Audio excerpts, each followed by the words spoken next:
भाई हम लोग इसके विरोध में हैं, पहले दिन से कह रहे हैं कि ये सत्तारूढ़ दल बीजेपी और एनडीए के लोग इलेक्शन कमीशन की मदद से समाज के उन लोगों का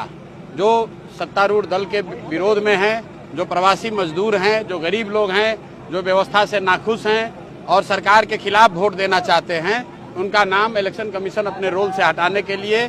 ये सत्तारूढ़ दल मिलकर उन्होंने ये प्रयास किया है। लेकिन मेरा ऐसा मानना है कि बिहार में लोकतंत्र की जड़ बहुत मजबूत है, जनता जागरूक है, हर व्यक्ति को अपने अधिकार के लिए खड़ा होना चाहिए। इलेक्शन कमीशन का ये अधिकार क्षेत्र नहीं है कि वो किसी की नागरिकता तय करे। इलेक्शन सुप्रीम कोर्ट का रूलिंग बिल्कुल क्लियर है।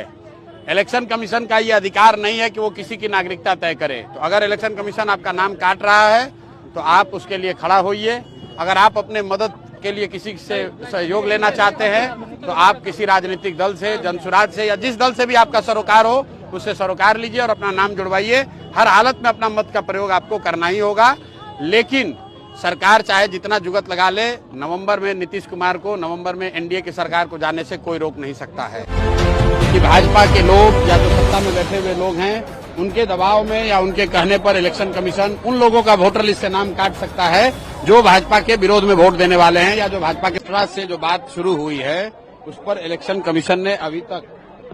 बिल्कुल स्पष्ट तरीके से ये नहीं बताया है, जनता को और सारे स्टेक होल्डर्स को विश्वास में नहीं लिया है कि ये बिल्कुल प्रक्रिया ट्रांसपेरेंट है, फेयर है और किसी के साथ उसमें गलती नहीं की जाएगी। तो स्वाभाविक है जब आप चुनाव के 2 महीना 3 महीना पहले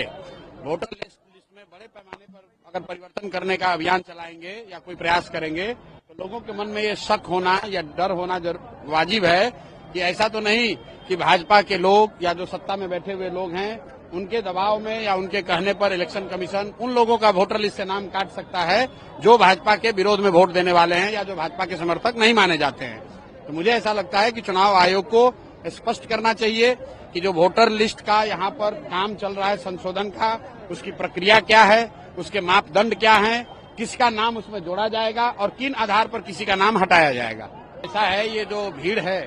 आप लोग यहाँ लोकल पत्रकार हैं,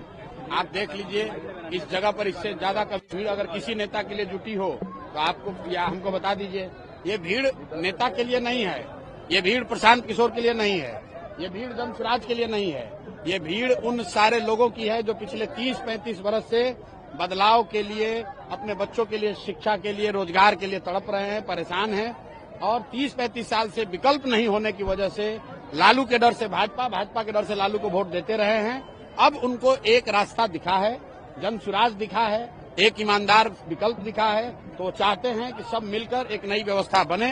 ताकि बिहार में बच्चों के लिए शिक्षा हो, सबसे बढ़कर यहाँ लोगों के लिए रोजगार हो, पलायन बंद हो, बालू माफिया, शराब माफिया का राज खत्म हो और बिहार में अच्छे लोगों की सरकार बने ताकि बिहार भी विकास के दौर में दूसरे राज्यों के साथ शामिल हो सके।